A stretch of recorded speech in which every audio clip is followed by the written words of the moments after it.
啊，又岔气了，哎呀！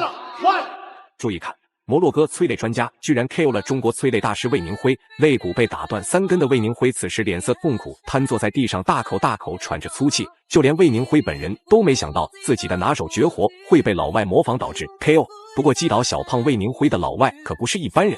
他就是来自摩洛哥的刀锋战士伊利亚斯·布莱德。根据资料显示，这家伙目前羽量级世界排名第2，放眼全球能击败他的职业选手寥寥无几。伊利亚斯自从战胜魏明辉之后，野心十足，甚至打算击败中国羽量级所有选手，统治中国拳坛。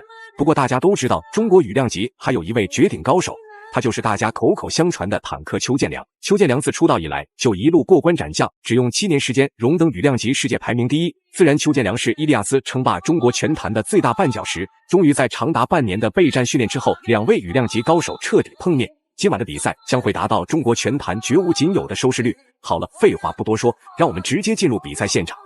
第一回合开始，对比2位选手的比赛战绩，伊利亚斯更为出色。那是因为21岁的伊利亚斯是摩洛哥最有搏击天赋的职业选手，就算邱建良也对伊利亚斯的实力佩服不已。但是邱建良同样也算是中国最有天赋的搏击猛将，邱建良今晚也必须拿出100%的战斗力，捍卫比赛荣誉，以免自己的冠军金腰带被伊利亚斯夺走。对，而且呢，这个布莱德是非常年轻啊，这个刚刚是95年啊，哎，虽然这么年轻啊，但布莱德的这个已经有一个非常漂亮的小女儿了啊。这位虽然不知道这个这么拼命的打比赛是不是为了挣奶粉去？这个自己的女儿也可能是力量的源泉。哎，没错，布莱德是一个攻击型的选手，而且攻击密度很高。邱建良是一个智慧型的选手，擅长抓对方的这个漏洞和时机。是，邱建良呢在场上呢，经常呢会对自己的比赛节奏啊，把握的是非常好的，会经常变速。是，他对角度、对力量、对距离，其实呢都是有着非常清醒的这个认知。然后呢，觉得这个布局稳了再出拳。没错。那么现在的这场比赛，伊利亚斯肯定还是会用自己的这个长臂长腿的这个优势啊，来控制一下邱建良。是，因为邱建良的身高是1.74米，而伊利亚斯·布莱德呢是1.78米，身高上稍稍的要高一些，看着胳膊要长得多。对，伊利亚斯现在处在擂台的中线，右摆左扫，这样的话把邱建良的这个进攻都防住。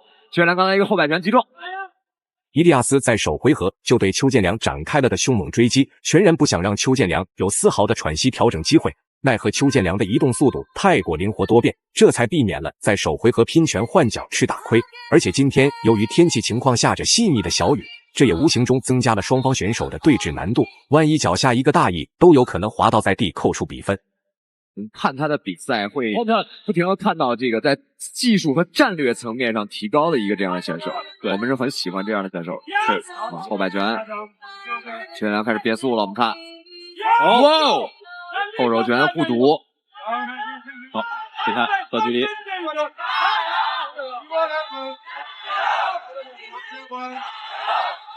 打斧，倒断。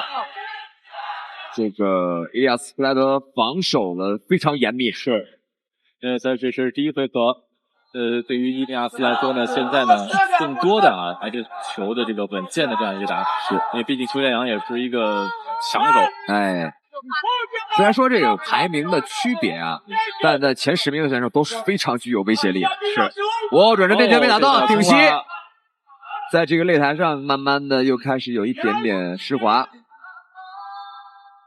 两位选手进攻可能会受到影响。邱建良连续的左右摆，最后的7秒钟的时间，漂亮！比赛来到第2回合，上回合末尾，双方选手几乎打出了火气，现场的火药气息极其强烈。就算一向冷静的邱建良，在今天也忍不住的对伊利亚斯发难。毕竟今晚的比赛对于双方选手来说至关重要，无论是谁输掉比赛，都将是职业生涯的巨大损失。不过伊利亚斯不愧是排名第2的羽量级高手，在双方拼拳换脚阶段，邱建良无论移动到哪个擂台角落，伊利亚斯都会穷追不舍的进行主动追击。进高，哇，后手上勾打到了，掏进去了。伊利亚斯跳击中，摔倒了。这个地面的确是有点湿滑，因为这会儿雨啊，其实呢真的是下的已经很大。没错，两位运动员在这个还要保持平衡，还有高速的运动。是的。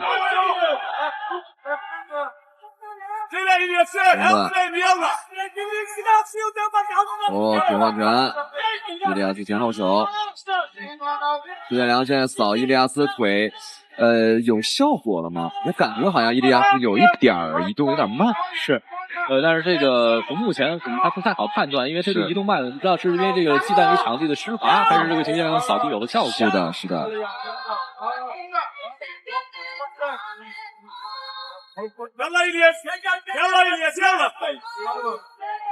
哦，漂亮！这个低端的大真漂亮。是。我们看欧洲的选手，他几乎会把自己的这个 clinch 的动作直接省略掉，也是要这种打击的。经过双方选手的初步试探，邱建良终于开始爆发实力，不再是唯唯诺诺的防守反击，反而是加快脚下，开始与伊利亚斯游走试探。既然伊利亚斯特别渴望通过 KO 的方式赢下比赛，那邱建良肯定不能让对手如愿。对于出拳力量方面，邱建良或许略逊一筹，可是真要比拼移动速度，邱建良敢称稳稳拿捏。哇，你看这个非常明显啊，这个多点位的。有时候我打你2下，我赢了，然后我有时候打你3、4下，有时候一拳不打，我就让你抓不到这个我的这个节奏。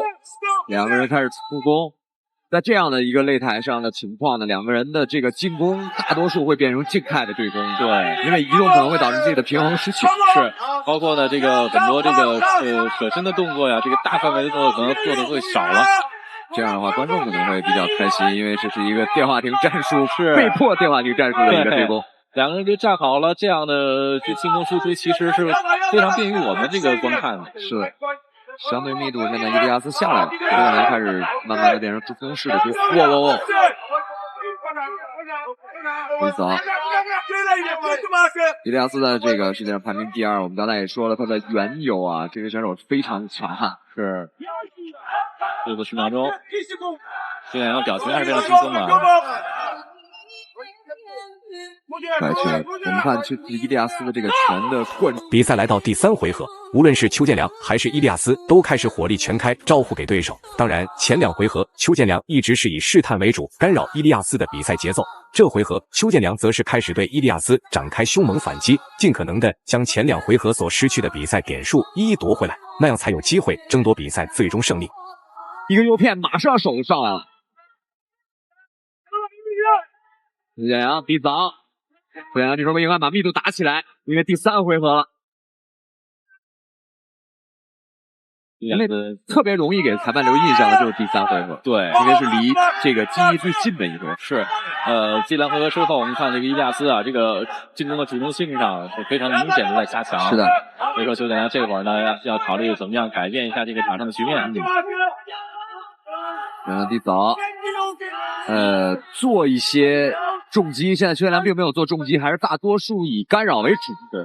那现在我们看邱建良打的还是比较对这一局回合的节奏没有太明显的变化。没错，伊利亚斯一上来的那个猛冲等于是被消减。虽然目前的伊利亚斯出拳频率比较快，但是邱建良的反击能力则是发挥到了极致。只要伊利亚斯敢打出一拳，邱建良必定会以成倍的组合拳还以颜色，目的就是为了在最后的时间内稳固比赛点数。当然，长时间的拼拳换脚对于2位选手的体力储备是巨大考验，谁先体力不支谁就会面临被击倒的风险。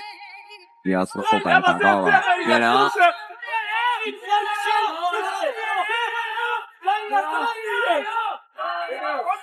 这个带摔，那这样的话是犯规了，被惊开了，中断，时间已经多了。是